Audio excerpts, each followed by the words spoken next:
The Honorable Lilian Sioi is in the House. Being absent, next we have the Honorable Wilberforce Oundo. Thank you, Honorable Speaker. The Employment Amendment Bill, Senate Bill number 11 of 2022.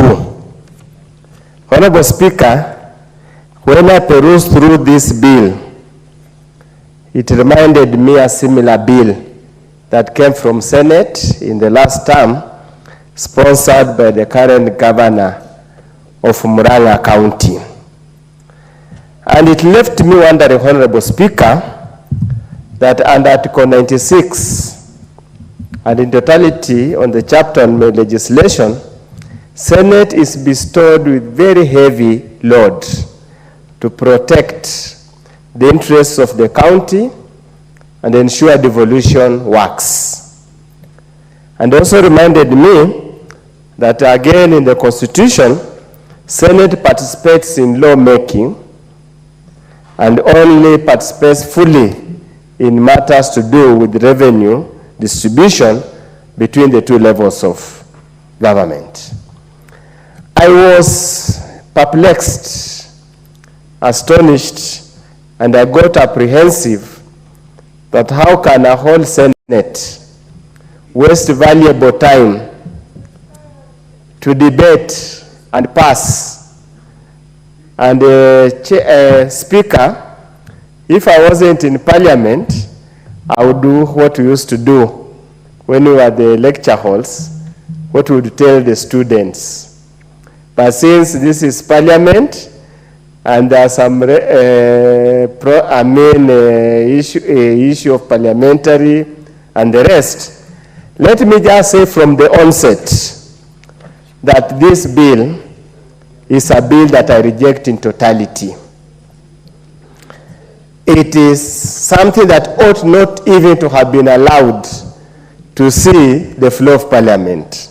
Yesterday, Honorable Speaker, we just told here so many times, trying to look for ways and means to ensure that valuable parliamentary time is not expended to discuss this bill. Honorable Speaker, I reject on three strong grounds.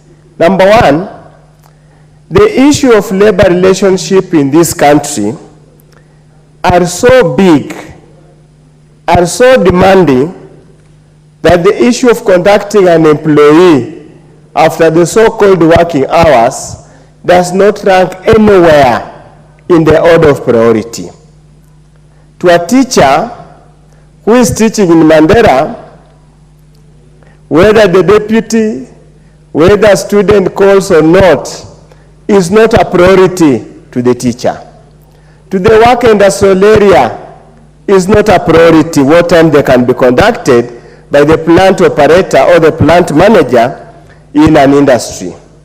To an unemployed person, this is not a priority in labor relationship.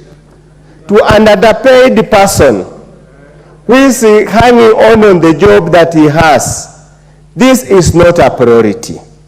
The priority is job security, priority is improved working condition, priority is better pay.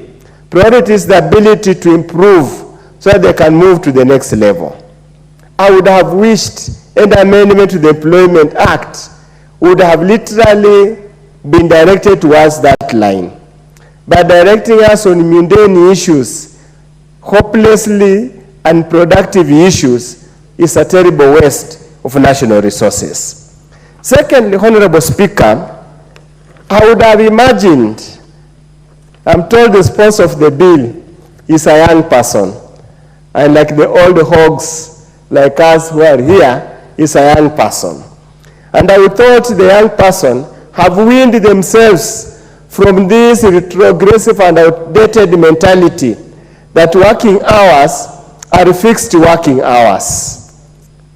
We have seen the Kenya Kwanza government, even the Uhuru Kenyatta government, push towards digital economy. And we practiced during the corona time. where there are no fixed working hours. All that is required is delivery. All that is measurable is the output. Honorable Speaker, we operate consultancies. We operate other things. I never at any time request anybody whom I'm working with to be on his desk or his desk from 8 a.m. to 5 p.m. All that we are looking for is delivery of service. All that I'm looking for is the output. Many Kenyans of the youthful age are working at home, and the output and the income far much exceeds those people who slug themselves from day to evening on a desk job.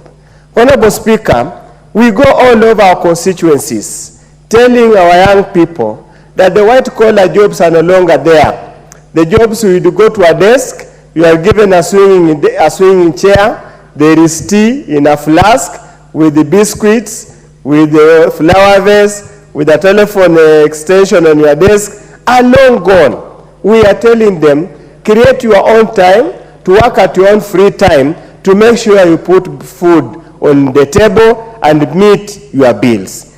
With this amendment, if it ever became a law, we would go back 10 steps, more than the 2 steps we have made, to entrench back this mentality that I must work a certain time.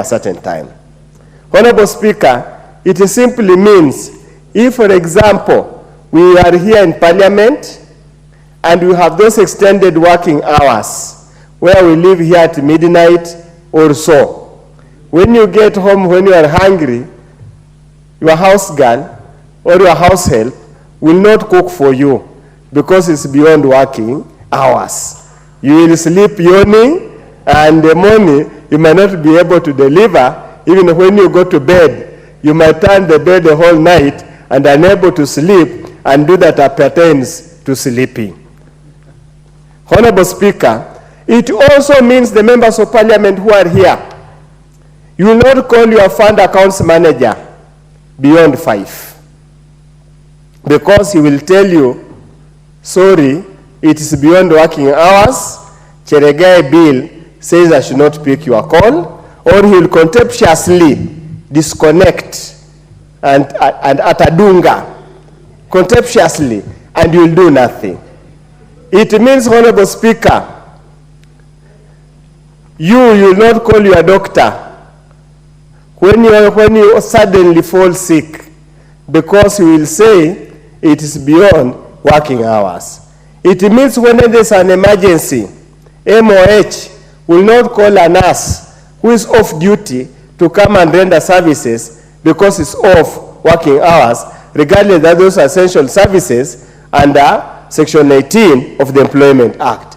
It is a necessary legislation. It's something that does not bother, should not even have found its way here.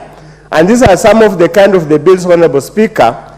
We should just kill them and go back to the Constitution and the standing order, so that we not even have any reference to any other places. With those very few remarks, I would have wanted to take all the time to lecture on the issue of labor productivity.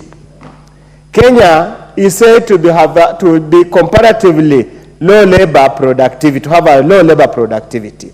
You bring this kind of a bill, then all the time tutakuwa tunapiga sherehe as from 5:15 until the second day we do not produce. So, Honorable Speaker, I want to urge, and I must thank the committee.